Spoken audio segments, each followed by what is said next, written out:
একসময় এক বয়স্ক মিলার ছিল যার ৩ ছেলে ছিল। যখন মিলার মারা গেল, তখন তিনি তার ছেলেদের একটি মিল, গাধা এবং একটি বিড়াল রেখে গেলেন। সবচেয়ে বড়টি মিলটি পেয়েছে, মাঝখানে গাধা পেয়েছে, এবং সবচেয়ে কনিষ্ঠকে বিড়ালটি নিতে হয়েছিল। বড় ভাইরা তাকে দেখে হেসেছিল, তবে বিড়ালটি প্রতিশ্রুতি দিয়েছিল যে যদি সে তার জোড়া ভাইকে একটি জুতো এবং একটি ব্যাগ দেয় তবে তিনি তার ছোট ভাইকে ধনী করে তুলবেন। মালিক অবাক হয়েছিলেন, তবে বিড়ালের অনুরোধটি পূরণ করেছিলেন। ফালফিল্ড বিড়াল তৎক্ষণাৎ তার পিছনের পায়ে বুটগুলি টানল, বস্তার মধ্যে ওট এলে এটি কাঁধের উপরে ফেলে দিল এবং শিকারে গেল। বনে ব্যাগটি খুলে মাটিতে ফেলে দিল এবং নিজেকে ঝোপায় লুকিয়ে রাখল। তাকে আর অপেক্ষা করতে হয়নি। একটি কৌতূহলী খরগোশ বস্তার দিকে ঝাঁকুনি দিয়ে ওটে ওটে উৎসবের জন্য উঠে গেল এবং বিড়ালটি কেবল তার জন্য অপেক্ষা করছিল। সে ঝাঁকুনা থেকে লাফিয়ে বেরিয়ে গেল, ব্যাগটি শক্ত করে কাঁধে তুলেছিল এবং রাজকীয় দুর্গে গেল। সে দেশের রাজা ভালো খাবারের এক মহান প্রেমিক ছিলেন। বিড়াল তাকে গভীরভাবে প্রণাম জানালো। খরগোশটি হস্তান্তর করল এবং বলল যে এটি তার মাস্টার মার্কুইস ডি কারাবাসের উপহার। রাজা এই আশ্চর্য হয়ে আনন্দিত হয়েছিলেন। বিড়াল প্রকৃত মহামানবের মতো মাথা নত করে রাস্তায় ধাক্কা মারল। পরের দিন তিনি আবার বস্তা নিয়ে শিকারে গেলেন। এবার তিনি দুটি চর্বিযুক্ত পার্টরিজ ধরতে সক্ষম হন। রাজা আরও একটি মনোরম উপহার দেখে আনন্দিত হয়েছিলেন। একাধিক সপ্তাহ ধরে বিড়াল রাজার কাছে পার্টরিজ এবং খড়ি করেছিল, তবে তিনি তার ক্ষুধার্ত মালিককে এ সম্পর্কে কিছুই বলেননি। একবার বিড়াল প্রাসাদে একটি রাজকন্যাকে দেখল। সে খুব সুন্দর ছিল। বিড়াল বুঝতে পেরেছিল যে সে তার মনিবের জন্য এক দুর্দান্ত স্ত্রী হবে, এবং তাই রাজা অবশেষে মার্কুইসের সাথে দেখা করতে চেয়েছিলেন। বিড়াল জবাব দিয়েছিল যে মিলগুলি যেখানে ছিল সেখানে তারা কাল তাকে বেড়াতে যেতে পারে, এবং সে নিজেই পুরো গতিতে দৌড়ে মিলের দিকে চলে গেল। মালিককে দেখে বিড়ালটি বলল যে কাল তাকে নদীতে সাঁতার কাটতে হবে এবং তারপরে তার জীবন বদলে যাবে। পরের দিন সকালে তিনি জলে নামার সাথে সাথে বিড়াল তার জামাকাপড় ধরে ঝোপের মধ্যে লুকিয়ে রাখল। এই মুহূর্তে রাজকীয় গাড়িটি রাস্তায় হাজির। বিড়ালটি লাফিয়ে রাস্তায় উঠল এবং তার ফুসফুসের শীর্ষে চেঁচিয়ে বলল, আমাকে বাঁচাও, সাহায্য, মার্কুইস ডি কারাবাস ডুবে যাচ্ছে। এই শুনে রাজা মার্কুইসকে জল থেকে টেনে আনার আদেশ দিলেন। জন রক্ষী তাকে যখন নদীর বাইরে নিয়ে যেতে শুরু করলো, যেখানে তিনি গরম পানিতে ঝাঁকুনি দিচ্ছিলেন, তখন মিলারের ছেলে খুব ভয় পেয়ে যায়। রাজা তাকে তার সিল্কের পোশাক আনার নির্দেশ দিলেন। মিলারের ছেলে প্রথমে প্রত্যাখ্যান করেছিল, তবে তিনি স্বর্ণ সূচিকর্মযুক্ত পোশাকগুলি এত পছন্দ করেছিলেন যে তিনি সানন্দে রাজকীয় পোশাকটি পরেছিলেন। রাজা তাকে গাড়িতে আমন্ত্রণ জানালেন, যেখানে সুন্দরী রাজকন্যা বসেছিলেন। মিলারের পুত্র হতবাক হয়ে পড়েছিল, কিন্তু আরও কিছু না করে গাড়িতে উঠল। 1 মিনিট পরে গাড়িটি বিশাল ক্ষেত্রের মধ্যে বসবাসকারী দৈত্য মানুষ খাওয়ার সাথে সম্পর্কিত ক্ষেতগুলি এবং ঘাড়ে ঘুরে দেখা গেল। বিড়াল কোনো সময় নষ্ট করেনি এবং আত্মা কি ছিল তা গাড়ির সামনে দিয়ে ছুটে গিয়ে ঘোষের দিকে এগিয়ে গেল, যেখানে কাটাররা তাদের ব্রাউটের ঘামে কাজ করছিল। তিনি তাদের জিজ্ঞাসা করতে বলেছিলেন যে এই ক্ষেত্রগুলি মার্কুইস ডি কারাবাসের অন্তর্গত, অন্যথায় দুষ্ট নরখাদকগুলি সেগুলি খাবে। বিস্মিত ছেলেরা উত্তর দিতে পারার আগেই রাজার গাড়িটি টেনে নিয়ে গেল, এবং রাজা যখন জিজ্ঞাসা করলেন তারা কাদের ঘাটগুলি, তারা একটি বন্ধুত্বপূর্ণ কোরাস উত্তর দিয়েছিল যে এই ক্ষেত্রগুলি মার্কুইস ডি কারাবাসের অন্তর্ভুক্ত। এদিকে বিড়ালটি সরাসরি মানব খাওয়ার দুর্গে চলে গেল। কৃপণতার কৌতূহল নিয়ে তিনি পাথরের প্রাচীরের উপরে ঝাঁপিয়ে পড়ে দুর্গে প্রবেশ করলেন। নানান খাবার দিয়ে ভরপুর বিশাল টেবিলে বসেছিল। দুটি কুশ দেখে এইরকম হতাশায় সে বিস্মিত হয়েছিল। বিড়াল দৈত্যটিকে জ্বালাতন করতে শুরু করে এবং বলেছিল যে সে সিংহ হতে পারে না। বিড়ালের এই কথাগুলি বলার সময় হওয়ার আগে নরখাদকটি একটি কুচকানো মাঠে বিশাল সিংহে পরিণত হয়েছিল। ভয় বিড়ালটির আত্মা তার বুকগুলিতে উঠে পড়েছিল, তবে তিনি এটি পরাভূত করে বলেছিলেন যে নরখাদক কখনোই ইঁদুর হিসাবে পরিণত হতে পারে না। ভয়ানক সিংহ অদৃশ্য হয়ে গেল এবং তার জায়গায় একটি ছোট্ট ইঁদুর উপস্থিত হল, এবং বিড়ালটির কেবল এটির প্রয়োজন ছিল। চোখের পলকে তিনি মাউসটি ধরেছিলেন এবং এটি খেয়েছিলেন।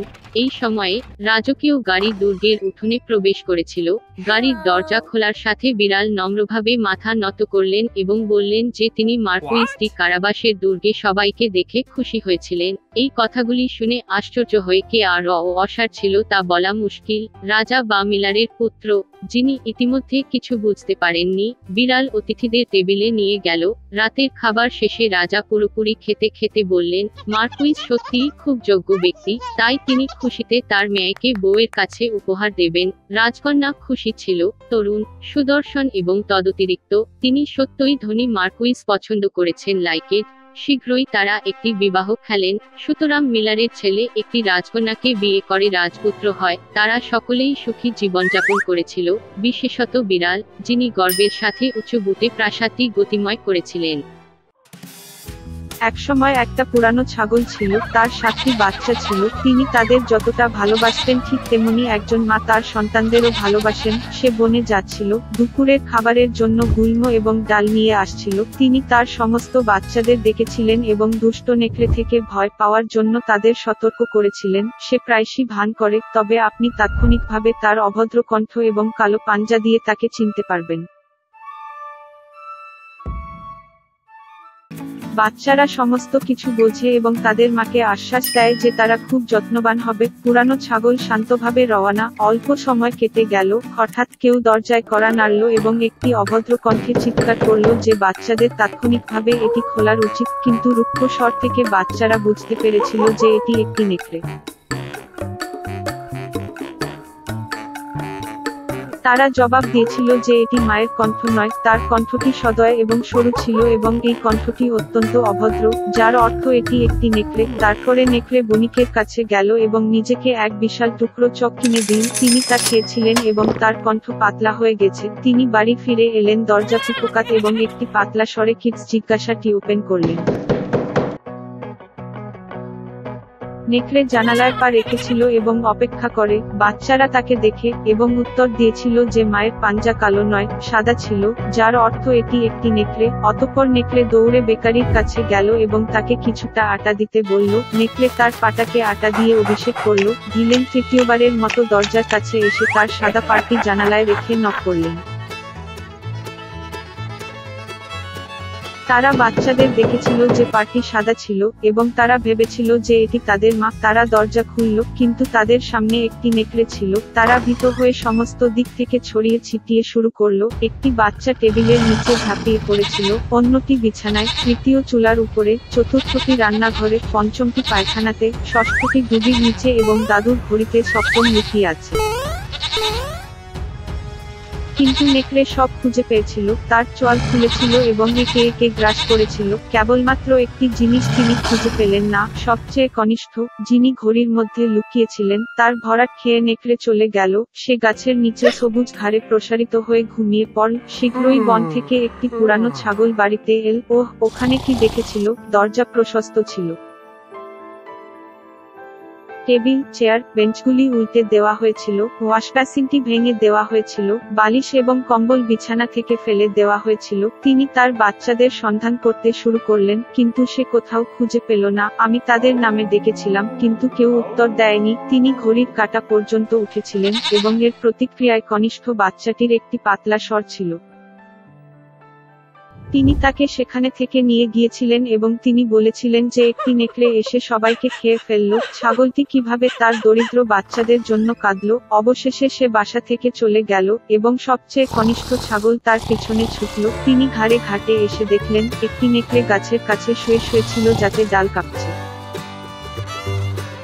তিনি চারদিক থেকে তার দিকে তাকিয়ে দেখলেন যে তার খোলা পেটে কিছুটা চলছিল এবং ভেসে উঠছে। তিনি অনুমান করেছিলেন যে এগুলি তার সন্তান এবং তারা এখনো বেঁচে থাকতে পেরে খুব খুশি হয়েছিল। তিনি বাচ্চাটিকে যত তাড়াতাড়ি সম্ভব বাড়িতে চলে যেতে এবং কাঁচি, একটি সূচ এবং সুতো আনতে বললেন।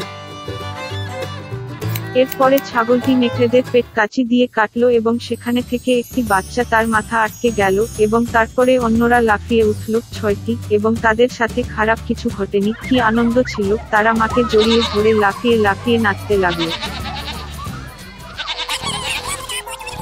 তারপরে বৃদ্ধা ছাগলটি বলল যে ঘুমন্ত অবস্থায় নেকড়েটিকে পাঠ শেখানো ভালো লাগবে। তারা পাথর টানলো এবং নেকড়েদের পেটে ভরিয়ে তুলল। একটি পুরানো ছাগল তার পেট সেলাই করেছে, কিন্তু সে কিছুই লক্ষ্য করেনি, এমনকি কখনো সরেনি। নেকড়ে ঘুমিয়ে গেল, তার পায়ে গেল এবং তার পেটে এমন তৃষ্ণা অনুভব করলো যে সে কূপ থেকে জল খাওয়ার সিদ্ধান্ত নিয়েছে।